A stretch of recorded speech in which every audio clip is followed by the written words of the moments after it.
Gibson of the International Secret Police. Zero. Ceiling zero. Ceiling zero.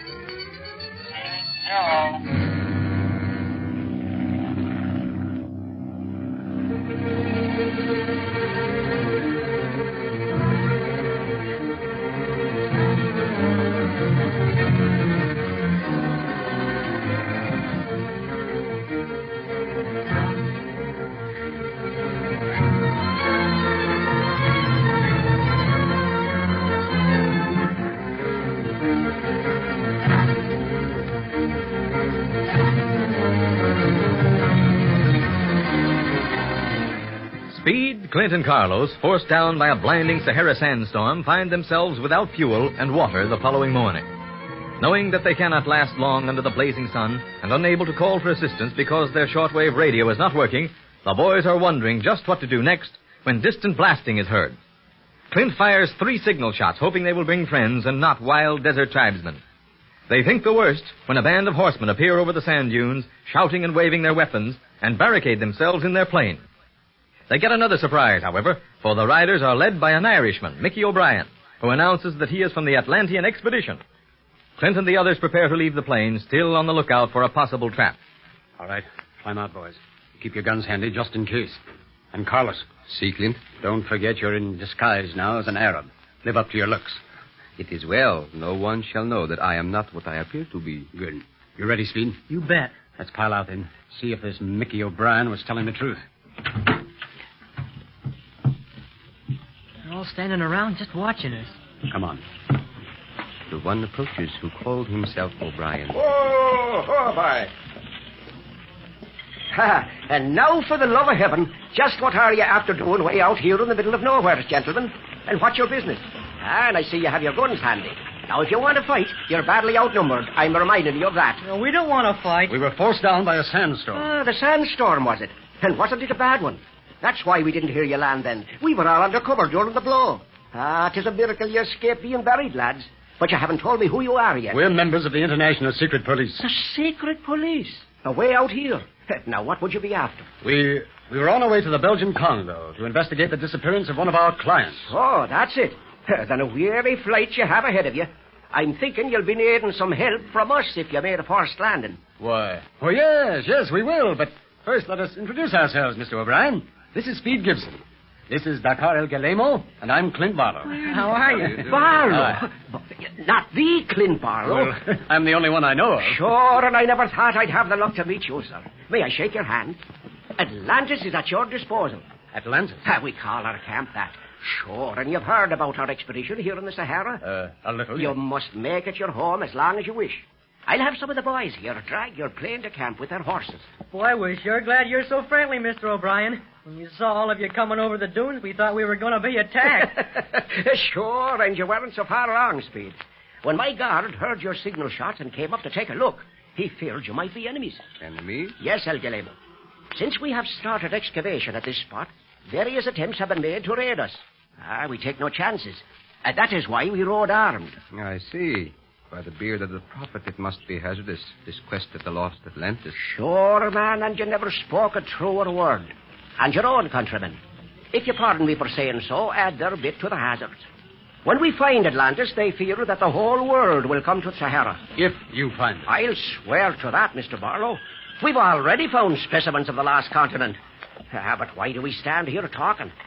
We'll take you back to camp where you may refresh yourselves while your plane is brought over. We'll ride double. Come on, Speed. Up behind me. Okay, Clint? Yes, Speed. I think we found a real friend in Mickey O'Brien.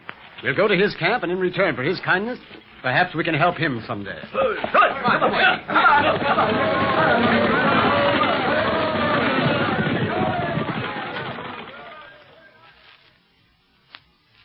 Well, here we are at the Atlantean expedition and snug as bugs in a rug. Seemingly. But we can't take any chances. You mean Mickey might really be an octopus gangster, Clint? No. I'm convinced that he's honest. And most of the men in this camp are sincere in their belief that they're actually on the track of the lost Atlantis. But since the octopus is behind this syndicate, he undoubtedly has spies in camp. We must make sure we're not overheard. Don't worry, amigo. I have already examined these huts we're resting in. There are no microphones in here. We shall not be heard by anyone excepting ourselves. They've sure got a swell camp here, Clint. Yes, indeed. Permanent housing, plenty of water from that oasis here, and every modern tool they might need for their actual work. A laboratory. And the shortwave radio. Don't forget that. Do you think they talked to the Octopus on that? No, probably to the Atlantean headquarters in Tangier. And Mickey said they had offices there, you remember? Oh, yeah. When are we going to leave here and go on to Regan, Clint? Well, probably tomorrow morning, Speed. I think we've earned one good night's sleep, don't you? I'll say. I almost hate to leave this place. Swell meals, hot baths, and no worries about the weather or whether the fuel and water holds out. Which reminds me, have you enough fuel and water to reach Regan, Clint? More than enough, Carlos. Mickey saw to that. What's bothering me now is how to get word to Captain Andre and Commodore Ricard that we're safe. Remember what Ricard said? That he'd send out a search if he didn't hear something from us within, 48 hours? See, he must be told that we are safe. Yeah, but how? Our shortwave set won't help, even after it's repaired, because they haven't a receiving set. Oh, we'll have to hope for the best. We can't wait too long here at Atlanta's camp. That's a cinch. Mr. Barlow, may I come in? It's Mickey. Now, don't forget your disguise, Carlos. No, and don't forget, you have to think up a reason for leaving me here. Yeah. Oh, yes, come right in, Mickey. Gosh, do I hear hyenas? You certainly do, Speed. Do you like their music? If you do, I leave the door open. Never mind, Mickey. I can do without 'em all right. Mr. Barlow. Yes? A legionnaire has just ridden in from the desert asking for you. Says he's from the Adrar post. Adra. Good. Now I can send messages to Captain Andre and Commodore Ricard. Oh, you wait here, Speed, with Galema while I go and talk with the messenger. Okay, Clint. Gee, I'm glad that Legionnaire found us. That'll save us lots of time and save them worry. See, Speed. And now I have a chance to talk to you. What do you mean? When you leave here, amigo, naturally you and Clint will fly on alone and into dangerous territory. Yeah, but we'll be all right. Of course. But just in case anything should happen, Speed, and you find yourself alone... You mean anything happened to Clint? But it can't. I know. But just in case it does, and you are separated, lose no time in returning here. Or better yet, if possible, tell me what has happened over the shortwave radio, and I will come to you no matter where you are. That's swell of you, Carlos. Clint's leaving the portable shortwave set with you, huh? See, it will not take me long to make the repairs on it, particularly since they have a shortwave station here in camp. We shall also repair the flight station in the plane before you take off. Yeah. You feel lost when you can't talk to anybody outside by shortwave. It sure saved our necks plenty of times. And one thing more, Speed. What, Carlos? I want you to take this ring I am wearing on my little finger and wear it constantly. Your ring, Carlos? Why, I've never seen it off your hand before. It is a powerful protection, Speed. It is an African voodoo ring. White voodoo. Good. Now, if you ever get into trouble with the natives, no matter where you are in Africa, show them this ring and they leave you alone. It is a taboo. As long as you wear it, you are untouchable. Well, wouldn't it be better if you gave this to Clint, then? No. Clint knows how to protect himself. But you are young yet and may find yourself in a situation that only these rings can get you out of. Wear it constantly, Speed. Never take it off. But what about you? I won't need it here. I know that. Not on the desert. But you're going down into voodoo country, the land of African magic. You mean you really think there's something to all that magic stuff, Carlos? Wait until you've been some time in Africa. You'll think so too, Speed. But whether you think so or not, wear the ring. Swear that it will never leave your hand. I promise, Carlos. And thanks. Gosh, it's an odd ring. Why, it's a little man with his hands over his head holding on to its feet. It's just like wearing a little body wrapped around your finger. See, made of ivory. Well, that's that. After some food and rest, our Legionnaire will return to Adrar. Brave lads, these legionnaires. We don't have much occasion to see them down here. What's that you have, Speed? Oh, a ring. Well, doesn't that belong to Galemo, Speed? Yes. I gave it to the boy, Sita Barlow.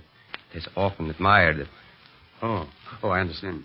By the way, Mickey, could you find a place for Galemo here in camp for the time being? He is welcome to stay as our guest. No, I think he can help you a great deal. He understands shortwave radio and also speaks a variety of African dialects. He might serve you as an interpreter. Oh, we could certainly use such an expert, particularly if he understands shortwave radio. To be utterly frank, I'm not altogether satisfied with our operator. He's not always to be depended upon. But then Galema can remain here until we return from Leopoldville. Sure, and I'll consider it a favor if he stays. That radio operator of mine locks himself in the control room for what reason I've never been able to fathom. That trans-receiving set is for Atlantean business and not for his pleasure. To see what other stations he can pick up. Sure, and I think that's what he's doing now.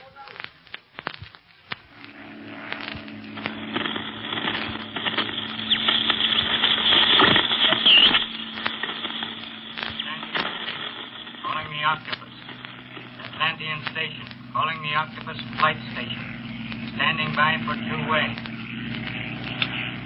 Octopus replying to Atlantean Station. What is it, operator? Secret police arrived here today. O'Brien found them in the desert, grounded by a sandstorm. Grounded.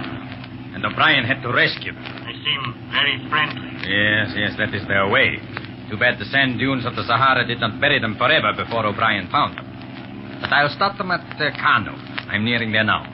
Barlow just sent a message to the Legion post at Adron, reassuring the captain there that they were all right. Good, very good. That leaves me a clear course. When does Barlow plan to leave the expedition? Tomorrow morning. But he leaves the Arab here. Arab? What Arab? One who travels with him and the boy. He is called Galemo. That is Carlos Del Valle in disguise. Watch him well. He is dangerous. I understand. Shall I do more than merely watch? No, you fool. Nothing must happen at the expedition excavation that will arouse suspicion. No violence of any sort. You understand? Yes. Let Barlow leave a spy in my camp, and let him take off for again, and then I fly on to Kano. That will be his last landing in Africa.